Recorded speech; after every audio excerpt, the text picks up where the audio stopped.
Super, nous sommes prêts, nous sommes prêtes, nous sommes de retour. J'ai ma petite tasse de thé.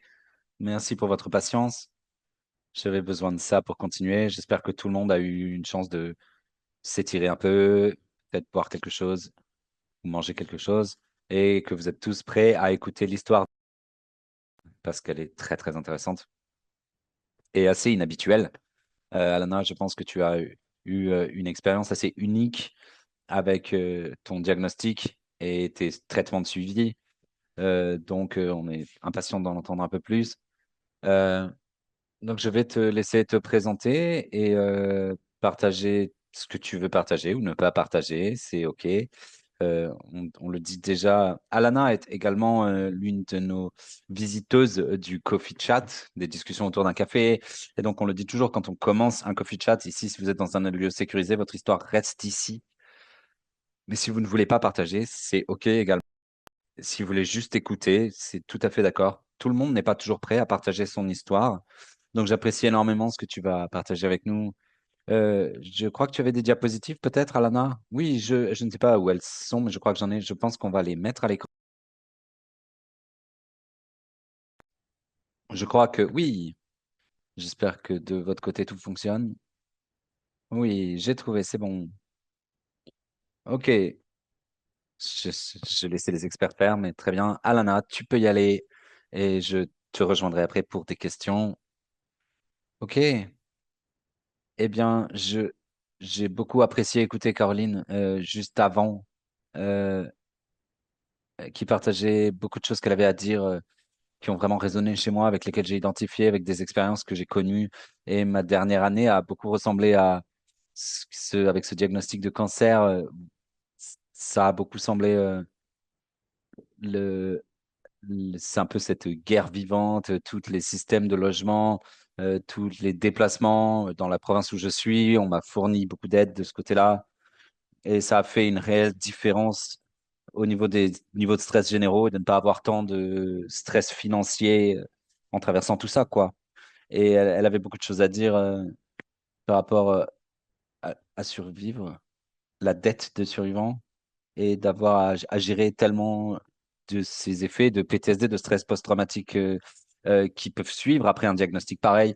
Et beaucoup de choses que j'entends aujourd'hui sont vraiment focus sur ce que moi j'ai subi il y a un an, ce que j'ai traversé en tout cas. Et aujourd'hui, un an après, tellement de choses ont changé, tellement de choses ont bougé cette année, cette dernière année. Euh, Au début du diagnostic, je détestais le mot chemin, aventure, journey. Un chemin, c'est quelque chose que je choisis. Une aventure, c'est quelque chose que je choisis, comme une vacance. C'est plutôt, c'est plutôt une poursuite. C'est plutôt un trajet en voiture que je ne voulais pas. Enfin, en tout cas, quand on m'a diagnostiqué en septembre, j'avais 43 ans et c'était donc en 2024.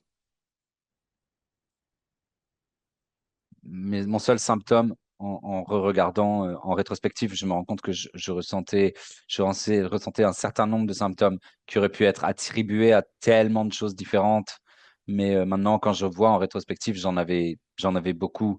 Mais bien sûr, vous ne dites pas directement ce diagnostic-là, juste avec les douleurs ou enfin, vous savez, un peu de sueur nocturne quand on a 40 ans. On ne se dit pas immédiatement. Enfin, donc, quand on m'a diagnostiqué, comme je l'ai dit, j'avais donc du sang dans mon urine et c'était en fait mon seul symptôme, en gros, en tout cas le seul qui était observable. Et je suis en Colombie-Britannique et j'ai découvert ça au travail. Et donc, je l'ai attribué au fait que ma carrière est un peu, je pense que c'est l'une des raisons pour lesquelles j'ai été diagnostiqué par chance grâce à mon travail avant que ça devienne un autre stade. Mais en tout cas, c'était vraiment limite. J'ai eu de la chance. Mais au moment de mon diagnostic, ma tumeur faisait, je crois, 9 centimètres à l'intérieur de mon rein. Elle avait, Elle s'était étalée, elle s'était répandue vers mon sinus rénal et le haut de mon IVC, encore 9 centimètres de plus. Euh, euh, Par chance, ici, et c'est ce que vraiment Caroline a dit par rapport à l'assistance avec les déplacements et avec tout le reste, je suis à 4 heures de notre grosse ville et de son hôpital universitaire. Et à cause de la complexité de ma maladie, tous mes traitements devaient se passer là-bas, dans cet hôpital. Ce n'était pas possible de le faire dans la zone rurale dans laquelle j'étais, et même dans notre hôpital régional, en fait. Et donc, dans cette année, j'ai eu un total de 16 voyages aller-retour minimum jusqu'à Vancouver, jusqu'à l'hôpital général de Vancouver où mon opération s'est déroulée, où tous mes rendez-vous, mes suivis d'oncologie, mes traitements toute cette année ont eu lieu. Donc voilà, j'en parlerai peut-être un peu plus tard, un peu plus tard. Mais juste effectivement, en y réfléchissant par rapport à cette assistance au déplacement et les services de logement que le BC Cancer Agency nous a fournis, mes dépenses personnelles sans soutien financier quelconque des deux ressources donc que j'ai pu obtenir du coup, ça aurait été au-delà de 21 000 dollars. Et ça c'est si on perd pas son salaire, ça c'est si l'aidant ou l'aidante aussi ne doit pas, n'a pas une baisse de salaire et c'est sans compter leur nourriture à eux, à elles. Et donc vraiment, tu as tapé dans plein mille quand tu disais 25 000 dollars. Voilà, c'est bien ça.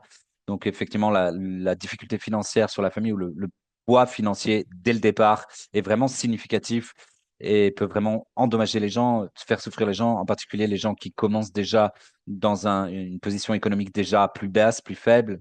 Euh, donc, quand j'ai été diagnostiqué, à partir du moment où j'ai été diagnostiqué jusqu'à l'opération, il y a eu 5 semaines et c'était absolument le pire moment de ma vie. Euh, Vous savez, j'ai eu beaucoup de douleurs à ce moment-là, de, à cause d'une cystite non contrôlée, mais très certainement à cause du cancer, puisque la douleur était beaucoup plus grosse qu'une cystite. Et quand on commence à avoir des symptômes, la maladie, en général, c'est là que cela soulève, ça me fait vraiment monter ce niveau de peur, ce niveau de stress, parce que c'est juste vraiment un rappel, voilà, que cette maladie est là, le cancer est là. Et donc, euh, j'avance un peu dans le futur, donc entre le diagnostic et à aujourd'hui, plus d'un an plus tard, ou donc lorsque j'ai des symptômes de quoi que ce soit, ça me renvoie vraiment à cette période de ma vie des 5 semaines et à toute cette peur et à tout ce PTSD, tout ce stress post-traumatique. Toutes ces choses reviennent assez vite avec des flashbacks, un peu avec des déjà-vus. Mais c'est quelque chose donc, voilà, c'est pour ça que je voulais me pencher sur l'aspect mental de la survivance, d'être un survivant, l'aspect de santé mentale. Juste hier, j'ai eu cette toux depuis 2 semaines. Voilà, vous l'entendez peut-être dans ma voix. Et donc, et je ressors d'un traitement en prednisone à haute dose ces 2 derniers mois aussi. Et donc, j'ai eu beaucoup de symptômes, beaucoup d'effets secondaires hier, ce qui m'a amené à fondre un peu et juste avoir un médecin qui m'a dit, vous avez juste un rhume. Mais vous auriez peut-être pu me dire que voilà, vous allez vivre et tout va bien. Euh, Parce que le soulagement que j'ai eu juste de cette docteur qui m'a dit, vous avez juste un rhume, ça aurait pu, c'est 10 fois plus dur, c'est 10 fois plus dur aujourd'hui que juste quand on me disait que j'avais un rhume dans le passé.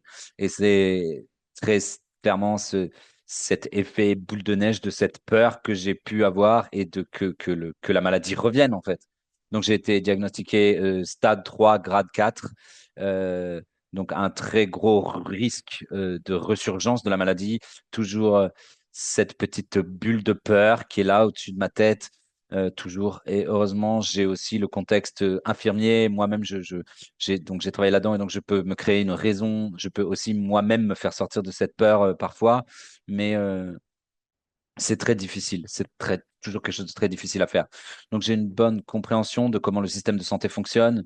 À cette époque, l'année dernière, comprendre les retards et tout le travail qui était en train de se faire derrière les rideaux, pour moi, euh, dans, pour essayer d'arranger le niveau de soins à haut niveau qui était nécessaire pour moi, que ce soit après l'opération, pardon, avant l'opération, en termes de donc avoir des spécialistes qui s'occupent de mon opération.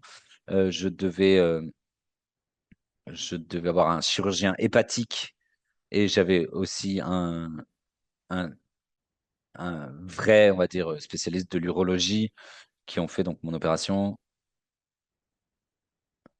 Et donc, j'ai été capable d'être patiente grâce à cette compréhension du fait que même si les communications n'étaient pas quotidiennes, j'aurais aimé qu'elles soient quotidiennes à ce stade-là, les communications, juste pour être rassuré moi-même. Mais je savais que les choses se faisaient à l'arrière-plan, en fait, à l'arrière-plan, pour moi en tout cas.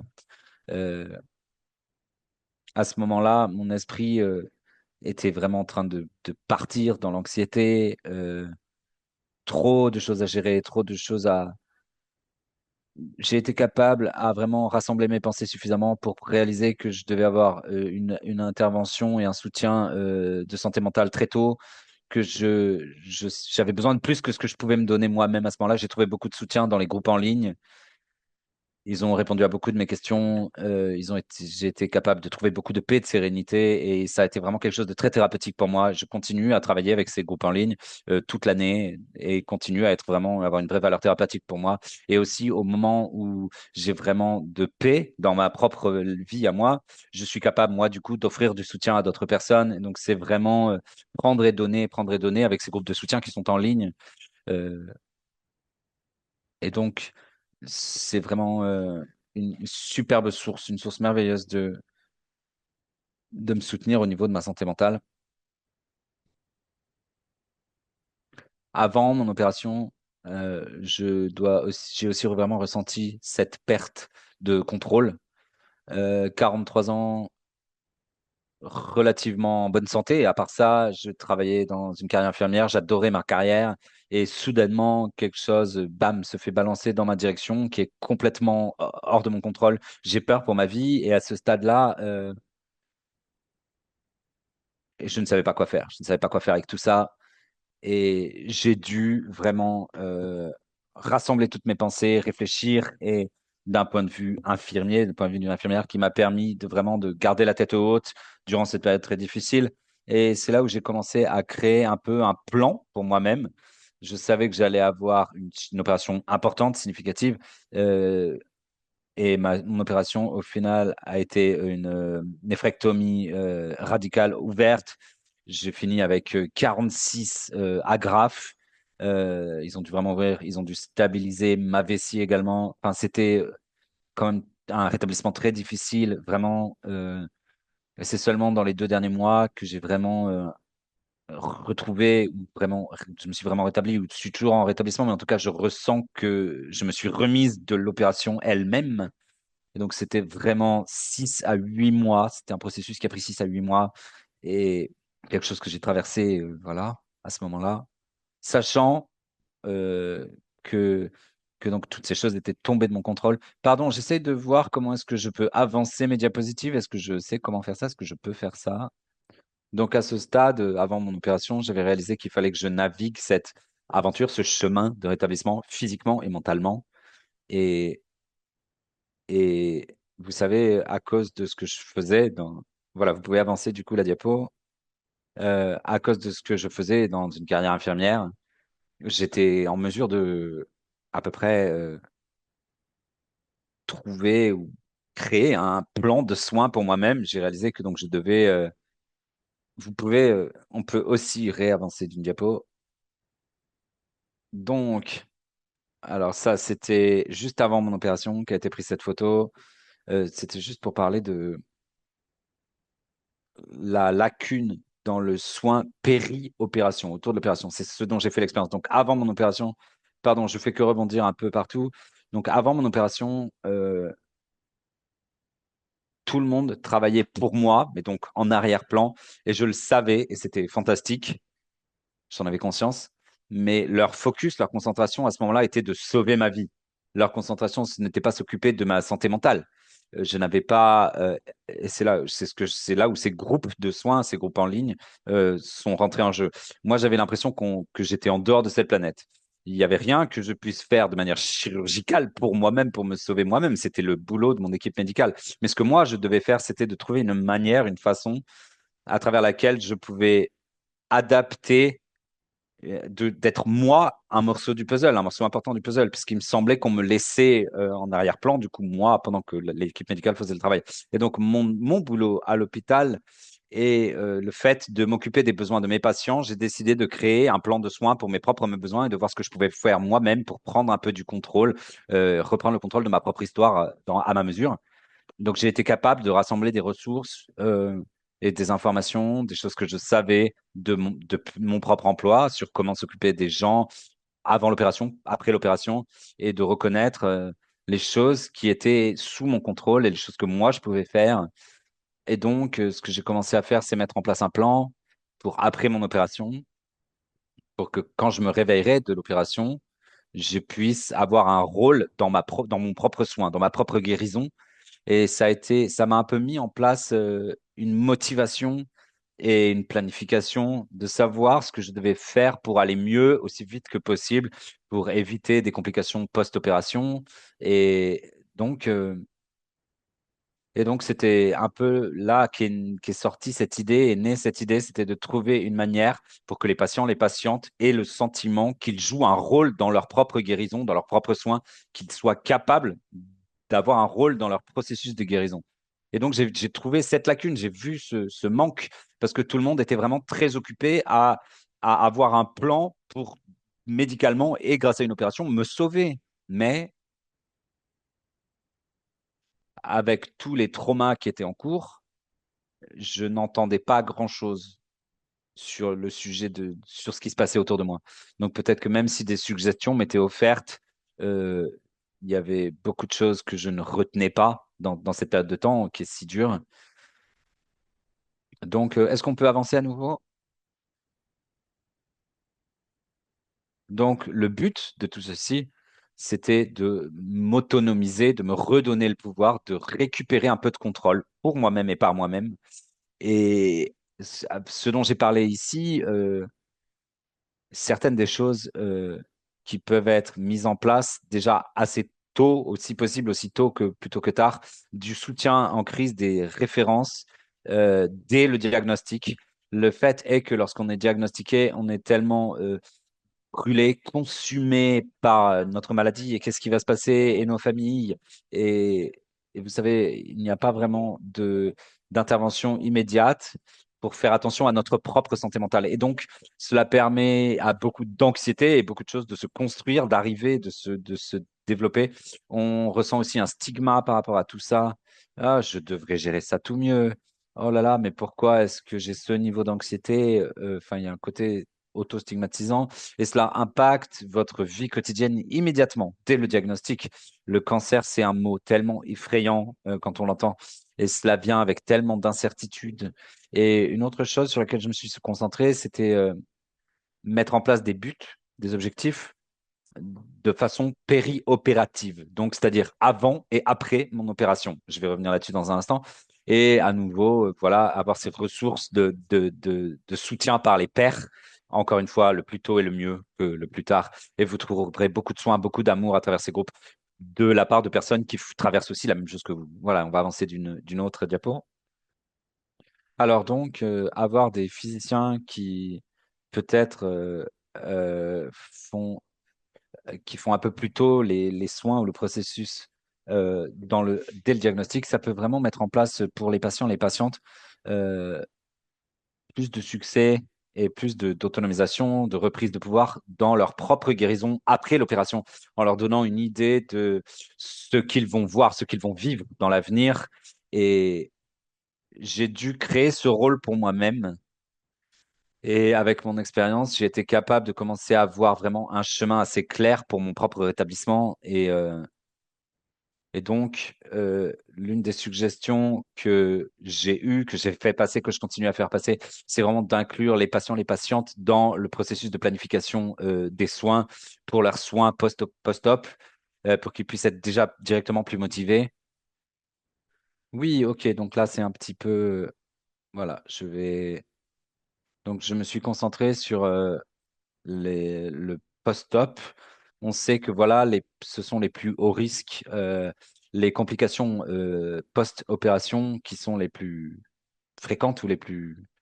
Et elles peuvent être résolues, elles peuvent être gérées avec un certain nombre de techniques et qui sont et qui sont souvent qu'on retrouve dans de multiples de ces conséquences possibles. Donc parfois, on a des pratiques qui peuvent être impliquées dans votre plan de soins pour vous-même, peuvent vraiment résoudre les choses générales qui sont sous votre contrôle. Donc en tant que patient, en tant que patiente, on n'a pas le contrôle, par exemple, sur quand les médecins, quand Caden, l'étudiant en médecine tout à l'heure disait, il parlait, ils se font concentrer beaucoup sur les risques de l'opération, n'est-ce pas? Mais quand on regarde aux complications post-opératoires, on regarde vraiment des choses que le patient peut contrôler.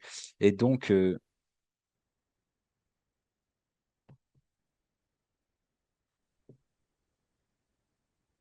En tant que patient, on a la capacité donc de se lever et de se déplacer. Si on ne peut pas le sortir du lit, eh bien on a la capacité de bouger les jambes dans le lit, de faire du vélo dans le lit en bougeant les pieds. On a la capacité en tout cas de faire de la respiration profonde en utilisant un spiromètre assez tôt en tout cas. Cela peut empêcher ces risques de thrombose et donc de caillots sanguins avec cette respiration profonde. Euh, et donc ça empêche donc la création de caillots dans le sang. On veut que les poumons fonctionnent bien. Rester hydraté également. S'assurer d'avoir également euh, d'avoir bien des sécrétions au niveau des poumons pour que voilà prévenir également la pneumonie en permettant à vos poumons d'être plus debout, d'être plus en mobilité. Euh,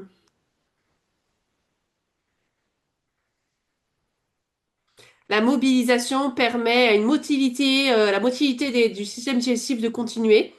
Et donc d'avoir le soutien nutritionnel euh, du bon type ainsi de nourriture et également les protéines pour aider avec donc la guérison des blessures. Donc on a compartimentalisé cela un peu pour montrer comme quoi le fait d'avoir trois, quatre choses qui sont dans le contrôle du patient permet de réduire les risques donc des complications post-opératoires les plus communes. Également, le fait d'être en charge, euh, avec le fait de pouvoir gérer votre propre douleur, c'est-à-dire avoir un programme de gestion de douleur, la douleur est une barrière, souvent pour mettre en place notre plan de soins, pour se mobiliser, d'être réveillé, assez alerte, pour savoir que, par exemple, il nous faut respirer en profondeur, qu'il faut boire, qu'il faut manger, qu'il faut faire toutes ces choses afin d'empêcher toutes ces autres complications.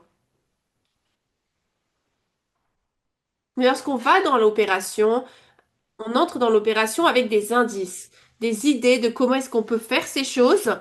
C'est vraiment euh, ce qui m'a aidé lorsque je me suis réveillée de l'opération. Lorsque je me suis réveillée pour la première fois, c'était la première chose à laquelle je pensais. C'est-à-dire, ok, maintenant il faut que je mette mon plan en place. Et c'est assez drôle parce que parce, c'était pas aussi compliqué parce que j'avais ce plan en place dans ma tête sur les choses que je pouvais faire pour m'améliorer. Mentalement, j'étais prête à me lever et à commencer à marcher directement. J'ai fini par être donc dans les soins donc de suite pendant à peu près 12 heures parce que j'ai eu des complications. Mais dès que j'ai été transférée dans une salle, dans une chambre, je voulais bouger. J'ai demandé un verre. J'étais probablement une de ces patientes qu'on ne veut pas avoir en tant qu'infirmière parce que je commençais à vouloir nommer toutes ces choses que je voulais. Je voulais un spiromètre, je voulais des chaussettes de compression, je voulais un déambulateur, je voulais me lever, je voulais marcher, parce que j'avais une tension artérielle très basse. Mais j'avais ce plan, en tout cas, dans ma tête, et ce plan, c'est vraiment ce qui m'a permis de faire toutes ces choses très tôt. Et donc, je remercie beaucoup de ces choses de m'avoir guéri à l'hôpital, plus tôt que ça aurait fait. En tout cas, malgré tout, ça a été assez long, ce rétablissement. Mais lorsque nous comprenons comment ces petites actions ont un vrai impact, ça fait vraiment une grande différence. Et cela nous motive à le faire, en tout cas. J'ai utilisé certains indices dans la journée, certaines choses, certains éléments qui me donnaient tout de suite l'idée, ah, ça, il faut que je fasse ça. Donc à chaque fois, par exemple, que j'avais un repas qui arrivait, c'était voilà, mon rappel de me m'asseoir au bord du lit, qu'on puisse manger ou pas, parce que je n'ai pas mangé pendant quelque temps, mais en tout cas, j'utilisais cela. Je prenais, voilà, deux, trois cuillerées et je l'utilisais en tout cas, voilà, de boire la boisson par la suite. Après le repas, je me levais pour aller marcher. Euh, donc, toutes ces choses un peu routines à l'hôpital, comme quand on vous apporte le repas ou vos médicaments, ou les choses qui sont vraiment planifiées, utilisez-les comme souvenir pour me dire, OK, il faut que je me lève, il faut que je fasse mon pyromètre, il faut que je fasse ma respiration profonde. Et donc, j'avais ce plan en tête. Et qu'à cause de cela, même à travers la confusion et les problématiques, etc., de nombreux des médicaments qu'on a après l'opération, j'en avais beaucoup, euh, parce que j'avais ce plan en place auparavant. Eh bien, j'avais ces indices, ces éléments qui me disaient fais ci, fais ça. Euh, Sinon, je n'aurais pas eu ce plan et je n'aurais pas pu faire les choses que j'ai fait et je me serais pas rappelé de les faire non plus. Alors, on peut avancer ici. Alors, à nouveau, on revient à la santé mentale. On va en parler un petit peu. Alors, voilà c'est mes petits hommes en gingerbread de soutien mental que tout le monde, que ma famille a gardé pour moi lorsque j'étais encore en opération. Diapo suivante. Alors, mon oncologue, très belle personne. À nouveau, comment est-ce qu'un docteur peut vous aider? Alors, en tant que patient, il ne faut pas avoir peur de demander. Il faut être de vrais avocats de nous-mêmes. Le docteur ne peut faire que pour vous que ce qu'il sait que vous avez besoin, que ce que vous lui dites. Donc, il ne peut pas lire dans votre esprit. Il faut faire il faut être actif donc et soutenir vos besoins. Et c'est difficile souvent à faire. Souvent, on a peur d'offenser les gens. On a peur de sembler de demander trop de choses. Il y a beaucoup d'inspiration ou de choses, en tout cas, euh, je dis pas ça de manière négative, hein, mais c'est très réel et c'est très nécessaire pour pouvoir soutenir votre santé mentale alors que vous traversez une maladie. Mais les docteurs, en tout cas, vont pouvoir vous donner cet esprit de pour vous rassurer. Euh, il y a beaucoup voilà, il y a beaucoup. En tant qu'infirmière, déjà par le passé, j'ai mis beaucoup de poids sur moi-même avec au niveau de la santé mentale pour la maladie, euh, en pensant que peut-être je n'aurais pas dû souffrir autant que je souffrais. Mais la réalité, c'est que si je souffrais, et c'était OK. Je pouvais totalement accepter cela et je savais que j'avais cette lutte et voilà, j'ai dû me laisser accepter d'avoir le sentiment que j'avais. Mais nos docteurs peuvent vraiment choisir de nous autonomiser ou alors choisir de nous traiter médicalement. Ce sont de très bons docteurs, il y a de très bons docteurs et ce sont ceux qui prennent cela en compte, euh, qui ont une approche holistique de l'esprit et du corps. Donc, demandez ce dont vous avez besoin. C'est quelque chose que tout le monde devrait pouvoir demander. Lorsque vous recevez un diagnostic, une autre chose que je recommande vraiment lorsque je parle en tout cas à certains docteurs ou spécialistes, c'est que lorsque vous êtes le docteur qui livrez un diagnostic, vous le livrez et la personne qui le reçoit n'est pas dans le même état d'esprit. On n'aura pas de questions à ce moment-là. Pas pour vous en tout cas. Mais dans les 24 prochaines heures, c'est une période très compliquée et là, on va avoir plein de questions. Le fait de mettre en place un rendez-vous avec vos patients dans 24 heures après ce diagnostic, c'est très bénéfique pour pour vos patients. Et je recommande vraiment cela pour tous les spécialistes. C'est l'une des choses principales en tout cas. Mais en tant que patient, hein, même alors que vous traversez votre traitement d'oncologie, demandez à être rappelé. Parfois, vous avez des décisions à faire et vous ne pouvez pas les prendre par téléphone. Et il est difficile d'avoir un rendez-vous de suivi. Donc, en très peu de temps, cette décision doit être prise parfois et vous aurez des questions. Donc, demandez après être dans une situation où on vous offre des suggestions pour pouvoir donc processer ces informations et ensuite revenir avec ces deux questions. Euh, c'est quelque chose que généralement vous devez demander. Donc, c'est quelque chose que je fais. Est-ce que je peux avoir un rendez-vous dans 2 jours pour poser toutes les questions que j'aurai dans les prochains jours? Et donc, je prends cette opportunité d'un appel avec mon oncologue pour donc reprendre un rendez-vous dans 2 jours. Alors, on ne peut, ne sentez-vous pas mal si vous le faites. Il faut vraiment être là pour vous-même. Donc, vous impliquer dans votre plan de guérison, c'est assez important. C'est avant d'aller en chirurgie, c'est important. Ça vous permet d'être au mieux de votre succès lorsqu'on prend ces rôles. On s'autonomise. Moi, je suis passée d'être totalement sans aide à être très concentrée et concentrée sur mon but parce que j'y allais avec un plan en tête, avec une compréhension claire en tout cas de quel était mon rôle. Cela m'a permis de mettre ce plan d'action, ce plan en action. Et j'ai choisi mes objectifs très tôt. Mon plan de soins post-opératoire voilà, était important pour moi mentalement et physiquement. Donc, si on peut créer donc des plans de soins et leur enseigner avant de partir ce qu'ils pourraient faire pour s'aider, ou les mettre, leur donner du pouvoir et leur donner un rôle pour que même si tout se passe en arrière-plan pour nous, eh bien nous puissions malgré tout être au devant et créer notre plan nous-mêmes. Cela nous donne une tâche à accomplir. D'après la perspective du médecin, demander à nos patients, leur donner des responsabilités en fait, leur demander de faire une tâche en particulier, peu importe que ce soit redondant ou pas, mais ça autonomise ce patient pour sentir j'ai un rôle là-dedans. Et donc en donnant des tâches aux patients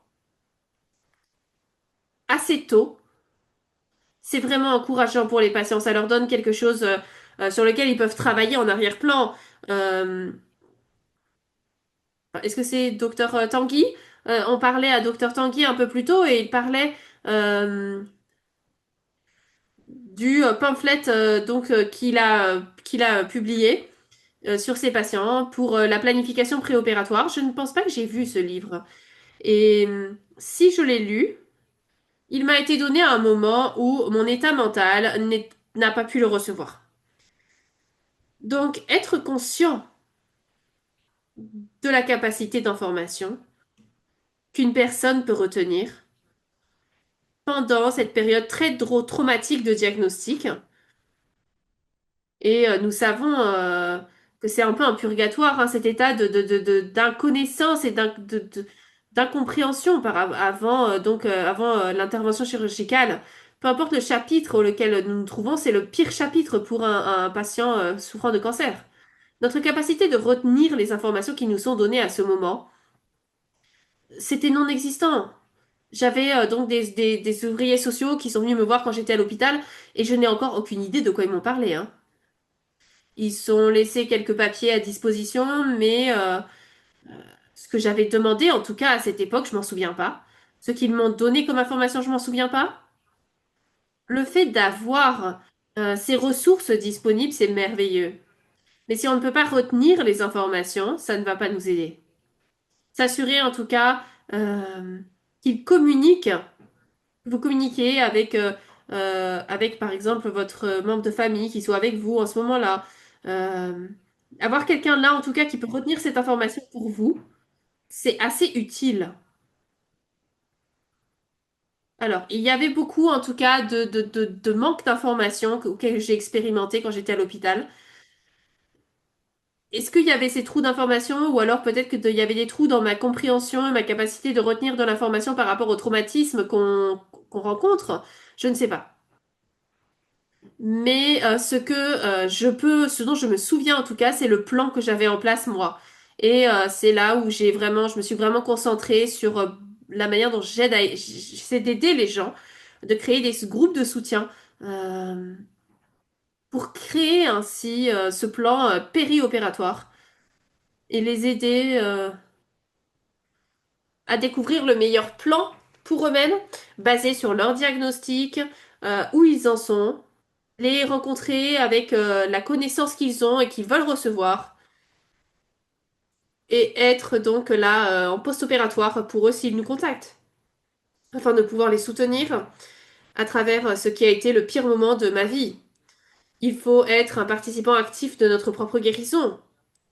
Et donc, le fait d'avoir du pouvoir à travers le fait d'être préparé, à travers une connaissance, à travers euh, le fait d'être avocat de soi-même et de comprendre nous-mêmes et les autres, et savoir que le fait d'être un avocat de soi-même à ce moment, c'est OK et c'est attendu de nous et c'est la meilleure chose pour nous. Et ensuite, avoir ces connexions personnelles avec d'autres personnes qui traversent les mêmes choses que nous, euh, c'est vraiment ce qui m'a permis d'avancer. Alors, diapo suivante. Alors, à nouveau, en fait, c'est ce que je viens de dire, hein. Ça, c'était une photo euh, du jour suivant mon opération. Donc là, on commençait à bouger mes jambes un petit peu. Je ne pouvais pas marcher, hein, mais je me forçais à... à- Alors, diapo suivante. Je me forçais à le faire. Ah, cette photo. J'avais une photo de famille lorsque j'allais j'allais avec la famille et je croyais pas que j'allais survivre en tout cas à cette opération à ce moment-là. Et là, je me suis tenue dans ce même endroit après. Mon mari a pris cette photo et après qu'il l'a pris, voilà, j'ai vraiment pleuré. Cette photo, en tout cas, pour moi, ça signifie la force que j'ai rencontrée à ce moment-là. Euh, c'est le début d'un plan de guérison et d'une nouvelle vie. Mais lorsque je reviens aux bases, en fait, du plan périopératoire, prendre soin de soi-même, la connexion avec les autres, et collaborer avec d'autres qui ont traversé cela, cela vous permet donc de guérir, euh, et ça devient un parcours. J'ai pas aimé ça, mais en tout cas, c'était un chemin assez important. Donc, je vais parler un petit peu de ma dernière année maintenant et de ce que j'ai traversé depuis. On m'a offert, lorsque j'ai été référée à un oncologue, on m'a donné différents choix. On m'a dit de surveiller et d'attendre. On m'a dit, voilà, une thérapie alternative et je n'avais aucune preuve euh, de maladie métastasique à cette époque. On m'a également offert la capacité d'être dans un essai clinique. Cet essai clinique, c'était sponsorisé par Merck. Et c'était un vaccin donc qui avait été créé à partir de 31 biomarqueurs de ma propre tumeur, me semble-t-il, et donc j'ai opté pour cet essai clinique. J'avais quelqu'un de soutien que j'avais contacté très tôt quand j'avais du diagnostic. Elle m'avait envoyé un message et c'était resté dans mon esprit. Elle m'avait dit si tu reçois un essai clinique, accepte-le. Je ne savais pas pourquoi, mais c'était resté dans mon esprit. Donc lorsqu'on m'a offert cet essai clinique, je voulais vraiment en apprendre plus. J'ai choisi finalement l'essai clinique après que tout soit fini. Euh, et je sais à partir des effets secondaires que j'ai eus. Donc ça, c'était un vaccin contre le cancer mRNA avec les donc les bio-éléments de mon cancer. Et je savais dans mon cœur que même si cliniquement je ne le sais pas, mais je sais que j'ai reçu le vaccin, que j'ai expérimenté en tout cas beaucoup d'effets secondaires de ce vaccin. Je semblais être hypersensible aux effets secondaires les plus inhabituels. Mais dans mon cœur, je sens que j'ai reçu ce vaccin, que j'ai reçu 7 doses de ce vaccin et on m'a demandé de voyager à Vancouver. Euh, Toutes les 3 semaines, je devais y aller. Je continue de le faire à travers donc les hauts et les bas. En tout cas, c'est là où toutes ces dépenses financières sont présentes. Les essais cliniques.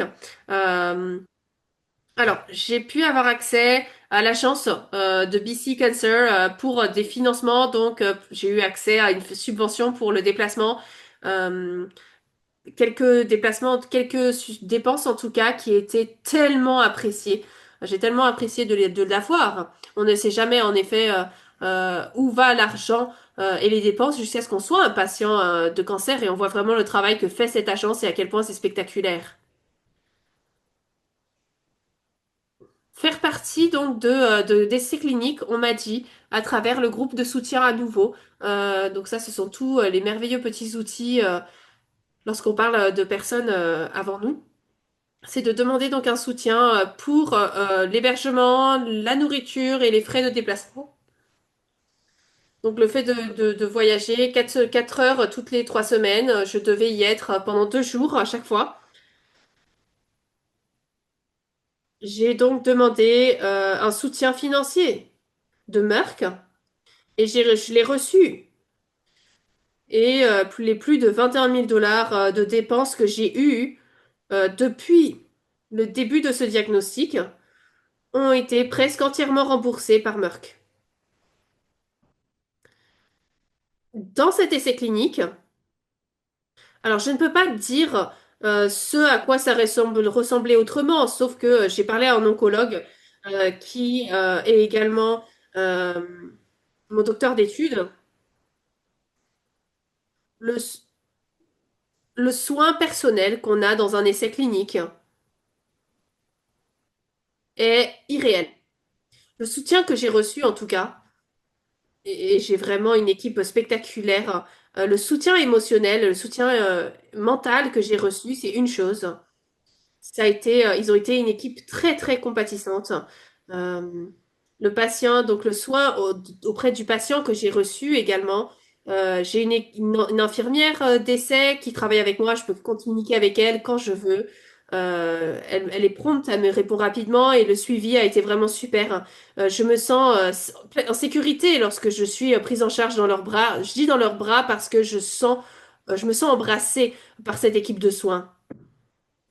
À part de cela, ce soutien financier pour que je puisse donc aller à la côte donc pour ces événements n'aurait pas pu être ce que c'était sans le soutien d'être dans un essai clinique. Même si l'agence du cancer donne des services de déplacement, malgré tout, je les ai laissés aux personnes qui n'avaient pas l'opportunité d'avoir accès au soutien de l'entreprise pharmaceutique. Même si plus tard, je pense, alors, je- peut-être, mais j'espère pas, j'aurais besoin d'utiliser de Easy Cancer Lodge. Donc les effets secondaires que j'ai expérimentés, ils étaient rares, inhabituels, et on m'a, alors je suis suivie en tout cas toujours, mais j'étais une participante active pour recevoir le Keytruda et le vaccin pendant euh, 8 mois, 7 mois à peu près. Et avant, j'ai été, donc on m'a laissé aller partir à cause des effets secondaires. Vous voyez que sur ces photos, maintenant je suis un petit peu plus, j'ai un peu plus de poids, donc j'ai eu beaucoup de stéroïdes à prendre. J'en ai plus moins maintenant. J'ai pas eu de récurrence pour le moment.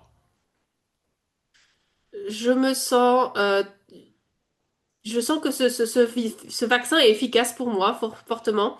J'ai eu, voilà, de manière très suspicieuse, en tout cas, j'ai eu des symptômes qui ont commencé à se guérir eux-mêmes d'une manière où ça affecte, enfin, certaines personnes sont affectées lorsqu'elles ont l'immunothérapie. J'ai été assez intéressante pour mon équipe d'oncologie, ils ne savent pas vraiment quoi faire avec moi.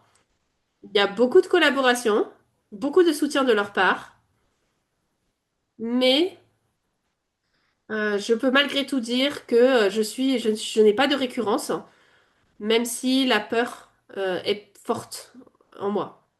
Je fais le mieux possible dans la vie journalière pour faire au mieux possible en tout cas. Mais en tout cas, dès qu'on a un rhume ou un mal de gorge ou une douleur quelque part, eh bien tout de suite, euh, on pense que c'est fini, C'est le pire scénario qui puisse être. Et je pense que c'est normal. C'est normal. Donc je l'embrasse, cette situation, mais je travaille en tout cas dur par rapport à ça.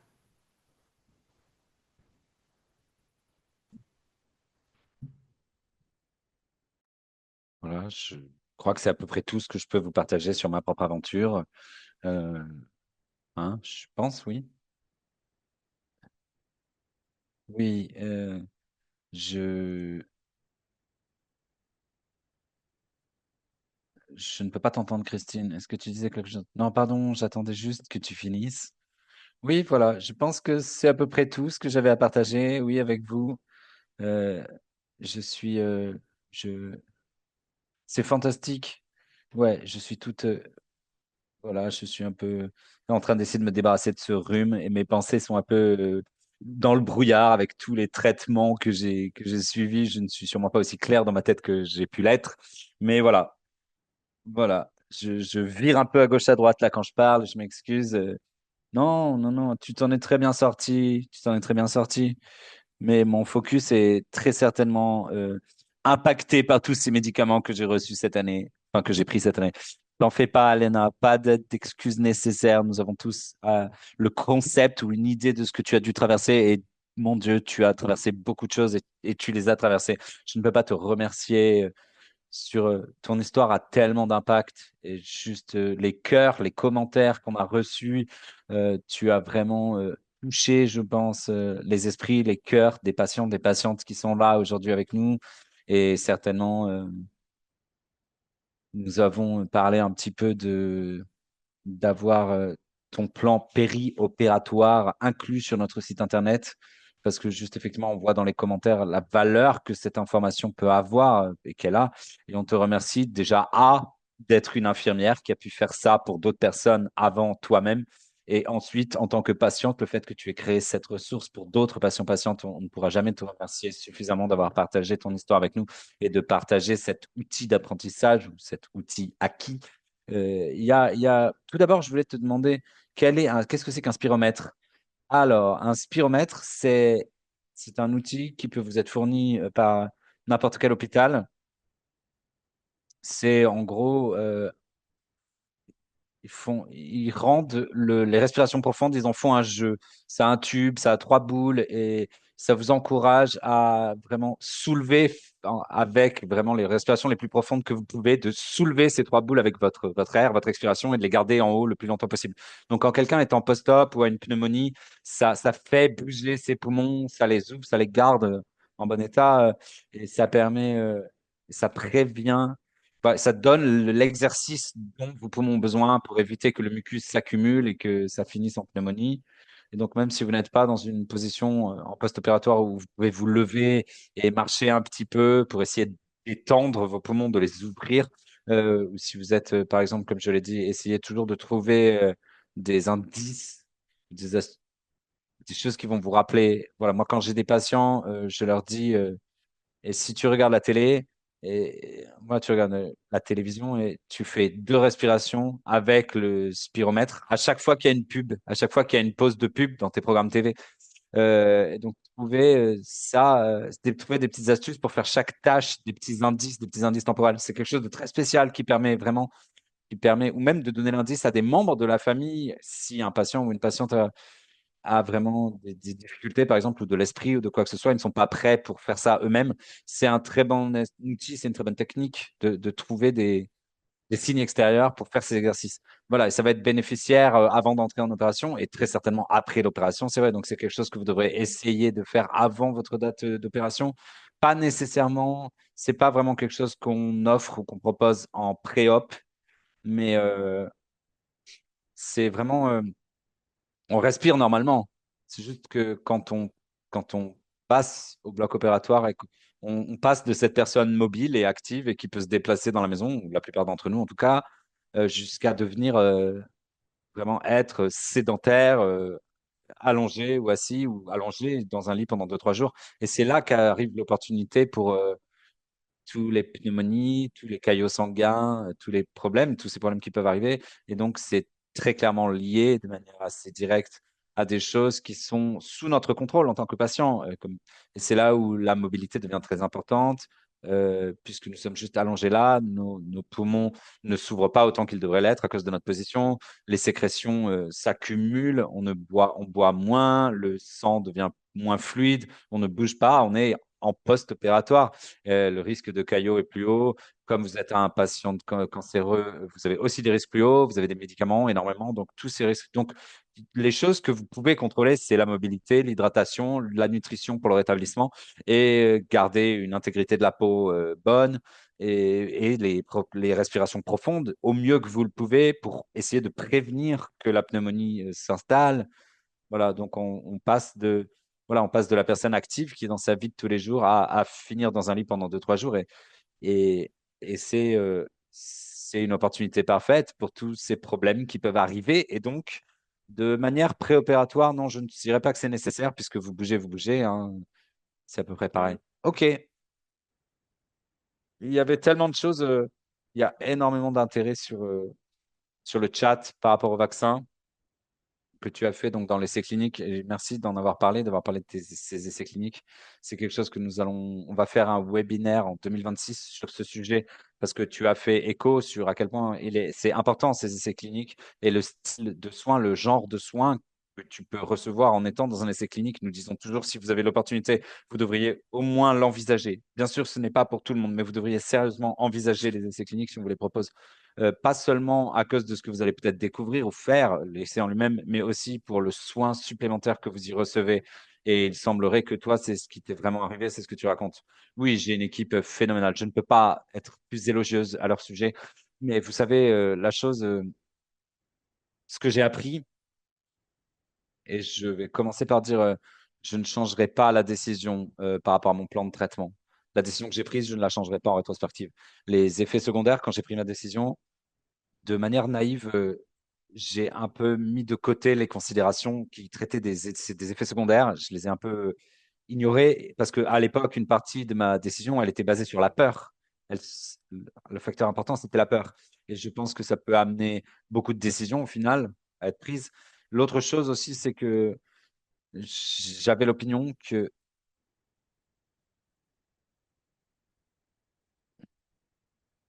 les effets secondaires n'étaient pas une considération pour moi à ce moment-là, n'étaient pas une préoccupation. Mais il faut se rappeler que dans les essais cliniques, et même quand il s'agit d'une immunothérapie, quoi que ce soit, l'immunothérapie, c'est aussi nouveau. Relativement, il y a un potentiel pour des effets secondaires, mais beaucoup de gens n'en ont pas, n'en éprouvent pas. Mais c'est vrai que quand on rentre dans un essai clinique, selon la phase dans laquelle est cet effet clinique, certains effets peuvent être inconnus. Et donc, quand on prend ces décisions, quand on envisage un essai clinique, euh, vous prenez une décision avec un peu de... Désolé, je trouve pas trop mes mots, c'est pas parfait là. Vous prenez une décision en territoire inconnu en fait, hein. Et oui, oui, oui. Et donc j'ai pris cette décision. J'avais entendu le, un début de beaucoup de choses, de nouvelles très excitantes sur ce vaccin mRNA, ARN, pardon. Et bien sûr, effectivement, quand quelque chose de nouveau sort, on se dit que donc pour moi, ce dont je parle, ce qui est inhabituel, ce qui est dans mon corps, j'ai- j'avais des lésions dans ma colonne vertébrale euh, quelques mois après l'opération. Et donc, vous savez, OK, si je n'avais pas été dans un essai clinique, on aurait sûrement appris des métastases et on aurait changé le traitement. Mais comme j'étais dans un essai clinique, nous avons demandé à l'essai clinique, il était nécessaire d'avoir 2 confirmations, 2 scanners de confirmation par rapport à ces lésions avant de vous enlever de l'essai clinique, de vous retirer. Et le deuxième cas, ces lésions euh, montraient une bordure sclérotique, ce qui signifiait qu'elles soignaient, elles se soignaient elles-mêmes, enfin elles étaient en train de soigner. Et l'immunothérapie ne fait pas ça avec ce type de lésion. Est-ce que le vaccin marche? Je ne sais pas. Mais en tout cas, je pense que c'est très excitant et ça continue à s'auto-guérir depuis, enfin, ces lésions.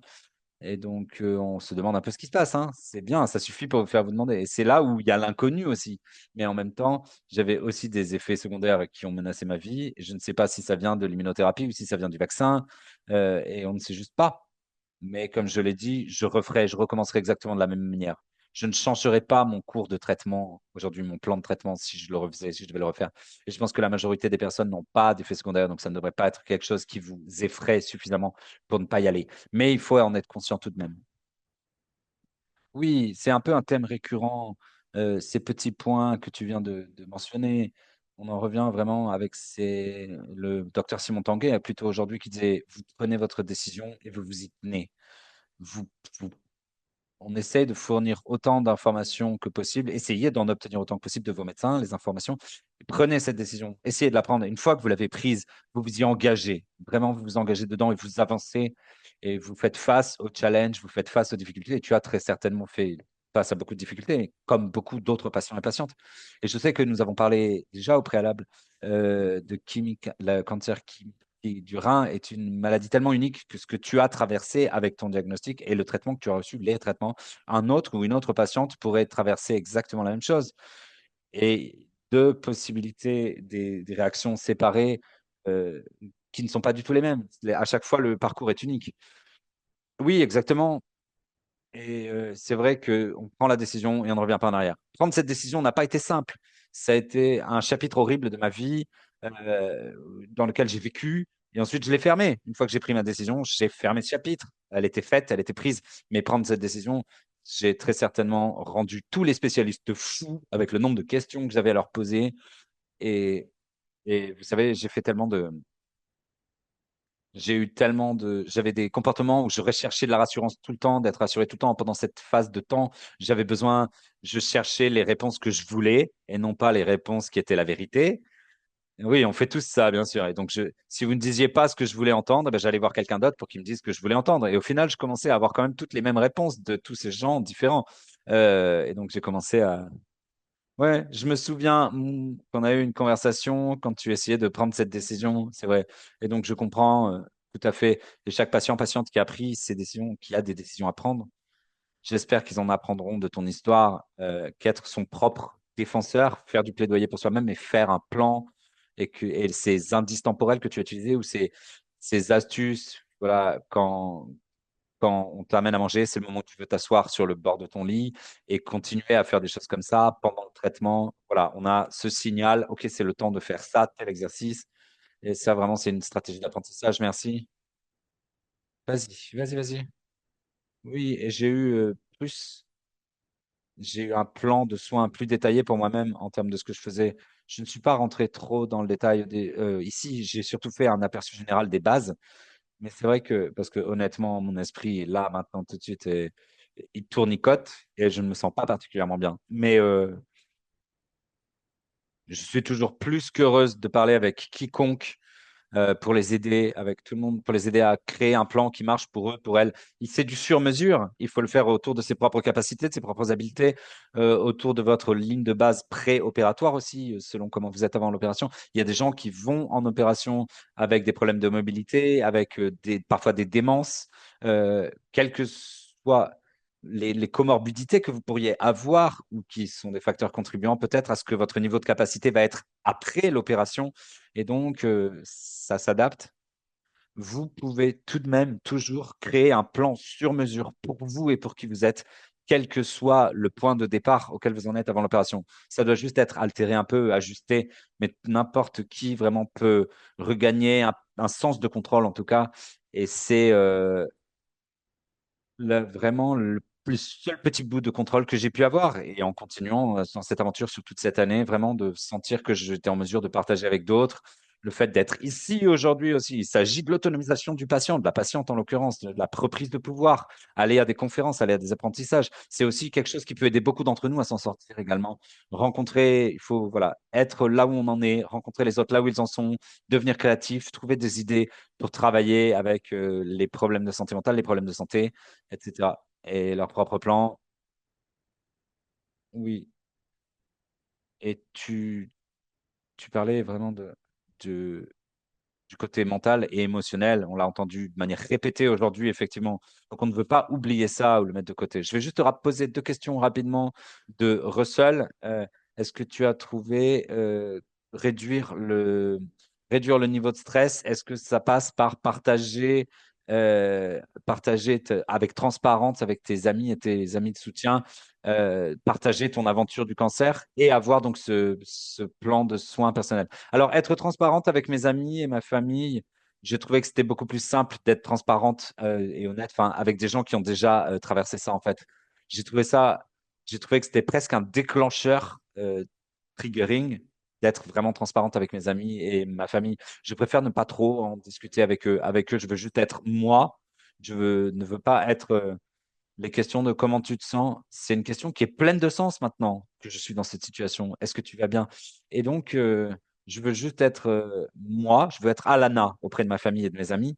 Et si j'ai quelque chose à partager avec eux, je vais le partager et je vais partager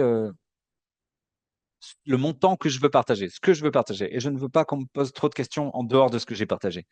Je ressens presque inamical dans ce que je suis prête à tolérer en termes de ce que je partage avec ma famille. Et je sais que c'est très difficile pour mes amis et ma famille parce qu'ils m'aiment énormément. Mais maintenant, mon mari sait tout, bien sûr, et il est vraiment la personne avec qui je suis transparente et honnête. Mais en termes de ma mère, de mes enfants, je dois avoir ma vie normale, en fait. J'ai besoin de ma vie normale et je dois juste être moi. Et donc là où je suis vraiment dans une transparence totale, c'est vraiment avec les gens que je rencontre sur ces groupes.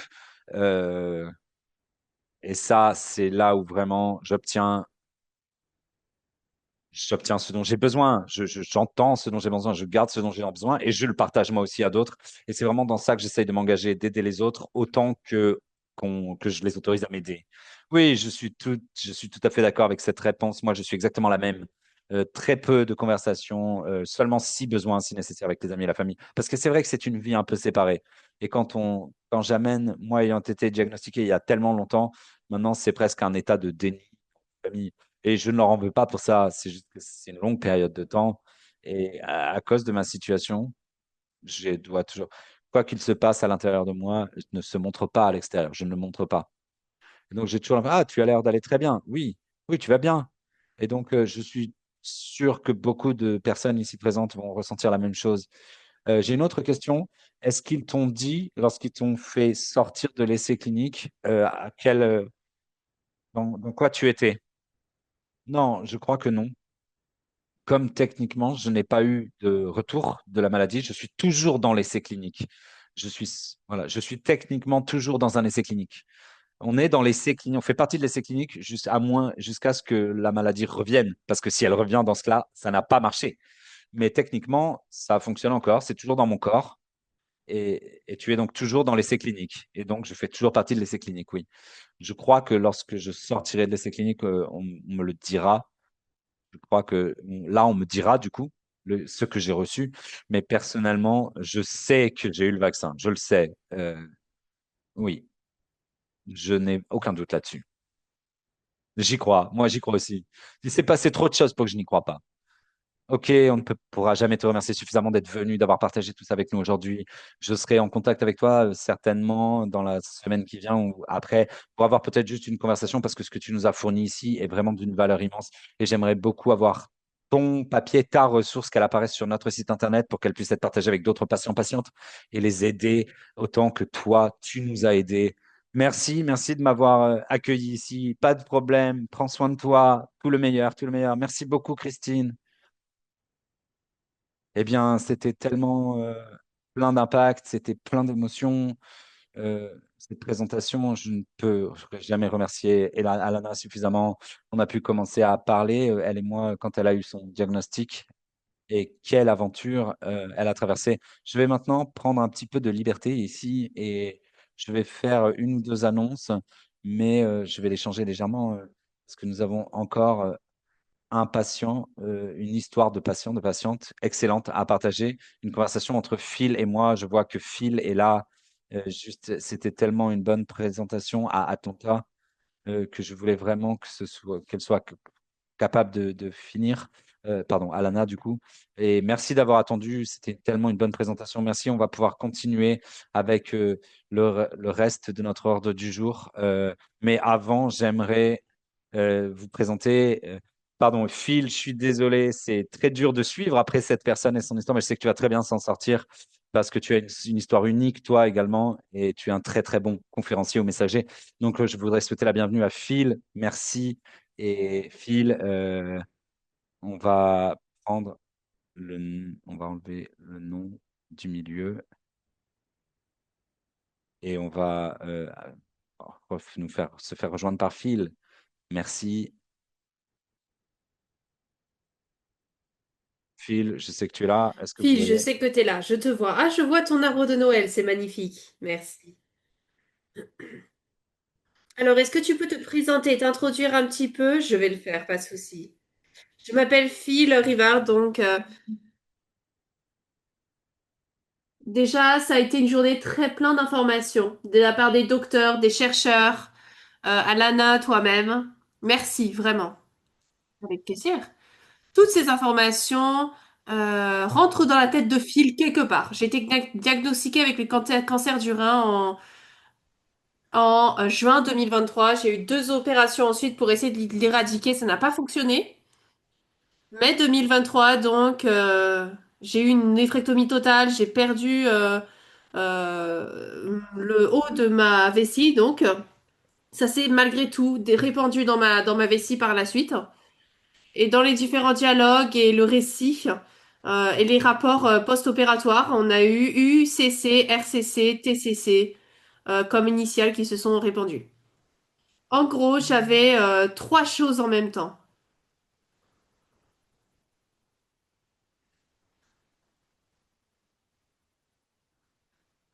Je peux dire que c'est un voyage, voilà. Moi, en tout cas, j'aime utiliser ce mot. C'était un vrai parcours. C'est un terme que j'utilise. Lorsque j'ai été diagnostiquée pour la première fois, c'était un trou. J'étais dans un trou noir j'étais très bas.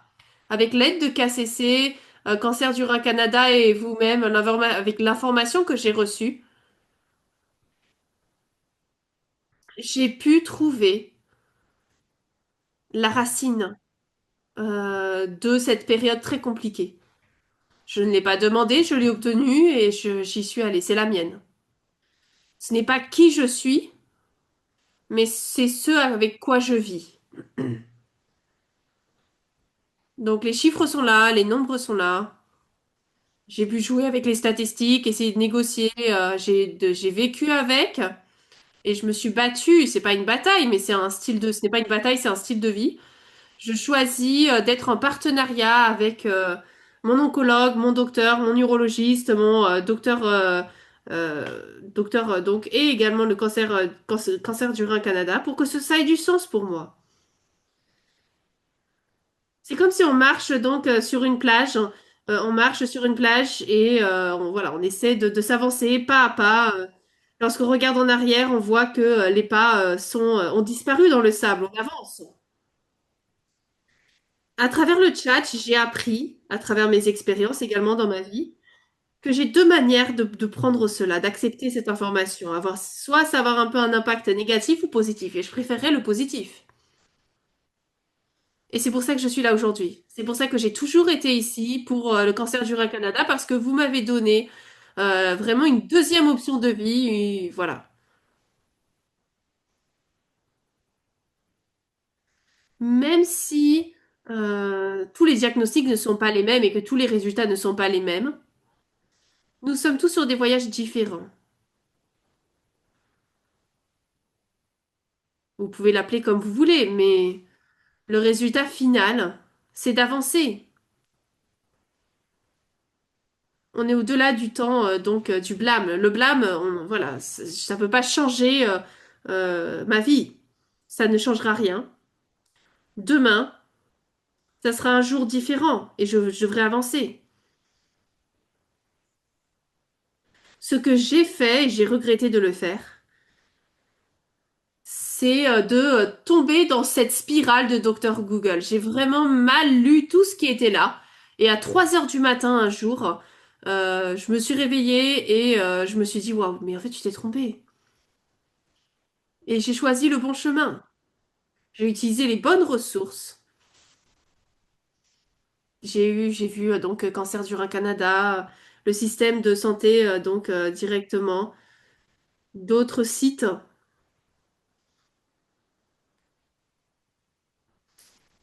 Et en fait, j'étais dans une situation beaucoup plus compliquée que ce que j'étais. Donc avec vous, grâce à vous, avec votre aide et le chat, et le groupe du chat était vraiment merveilleux. Différentes personnes. On est tous de différentes parties du Canada. On a tous le cancer. On a tous un lien commun pour partager nos expériences, pour que d'autres personnes puissent apprendre de leurs expériences. C'est un peu comme le fait d'avancer, c'est-à-dire où est-ce que j'en suis maintenant, euh, comment est-ce que j'en suis arrivée, est-ce que ça a fonctionné, je vais essayer ça. Et donc ce que j'ai fait, c'est j'ai mis un papier avec tous mes rendez-vous. Là, je suis au 90e. C'est-à-dire prise de sang, procédure. C'est vraiment fun, hein, tout ça, hein. Les consultations, etc. Bref, les choses avancent. Il n'y a pas grand-chose que moi je peux faire pour le moment. Ma dernière ressource, c'est que j'ai des cellules cancéreuses non agressives qui fait partir de UCC. C'est différent. C'est une manière différente de se comporter. C'est au-delà du RCC. Donc, ça décale, en tout cas, ça permet, voilà, mes traitements fonctionnent. Et comment est-ce qu'ils appellent ça? Mon ECG fonctionne. Pour le cancer donc, de la vessie, je prends la chimiothérapie, ça n'a pas fonctionné. Donc, ensuite, j'ai pris l'immunothérapie. Euh, Ça semble fonctionner. Alors, je ne peux pas lire le futur, je ne sais pas ce qui va se passer, mais cependant, ce que je sais, c'est que je ne sais rien. Merci. Merci, Phil. C'est en effet euh, une situation très intéressante dans laquelle tu es rentré. Donc, tu sais que tu t'attendais premièrement, que tu avais uniquement le cancer du rein et ensuite tu as eu un autre coup et un autre coup. Et je déteste utiliser cela, mais en fait, tu as avancé avec les coups que tu as reçus et tu t'es relevé. Pas pour diminuer, bien sûr, l'aspect mental et l'angoisse émotionnelle que tu as reçue, tout autant que la physique. Tu as parlé de la stéthoscopie et ça, c'est vraiment physique. Euh, c'est un voyage complet et on utilise le mot parcours parce qu'il a été utilisé tellement, mais tout le monde est unique, tout le monde est différent. Et pourtant, nous sommes tous sur dans le même bateau. Donc, il est vraiment merveilleux lorsqu'on peut se lier ensemble et tu as mentionné les chats, les conversations café. Tous dans la conversation café, on est différents. Ce qu'on traverse est différent et pourtant, nous sommes dans le même bateau. Donc, ce que tu as partagé aujourd'hui, c'est ce qui fait toute la différence pour beaucoup d'entre nous ici. Et je vois certains de tes amis de la conversation café. Et je veux leur dire également que j'espère que vous et Alana avez bien vérifié le chat parce qu'il y a de très beaux commentaires de personnes qui vous soutiennent euh, et que vous pourrez très certainement connaître. Nous vous souhaitons le meilleur dans votre parcours et j'espère vous voir, si vous le pouvez, si vous n'êtes pas le long de cette, euh, de cette, euh, de cette plage. J'aimerais bien en discuter de cela. Ça, c'est quelque chose que j'admire vraiment. J'admire vraiment chez toi parce que tu vis ta vie au max.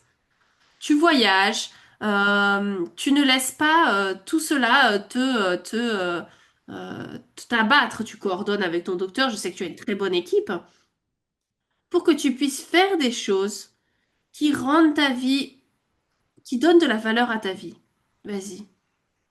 Il faut, en fait, on n'a pas le choix. Euh,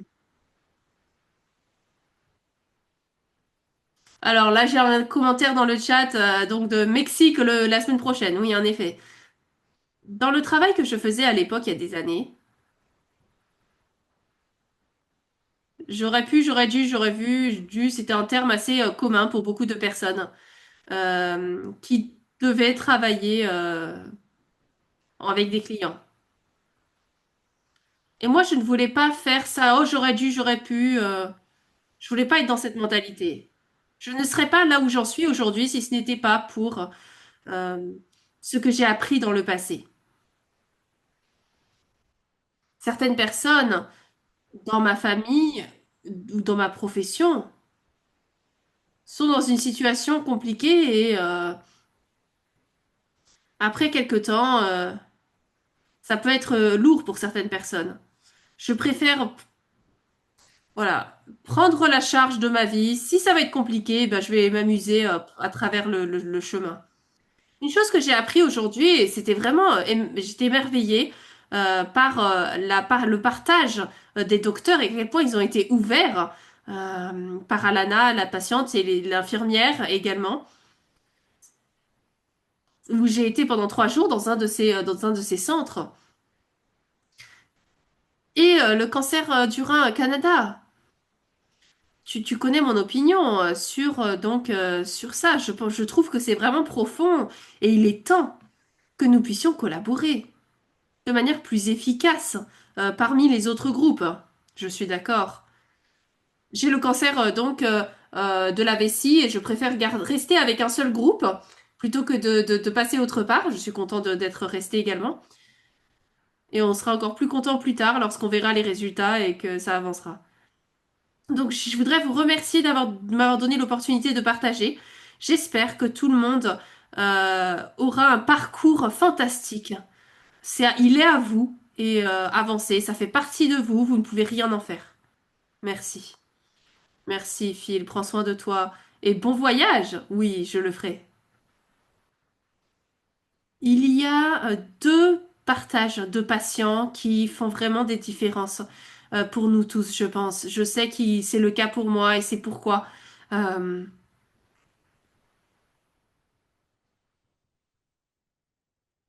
Ces personnes ont de l'importance pour moi, vraiment.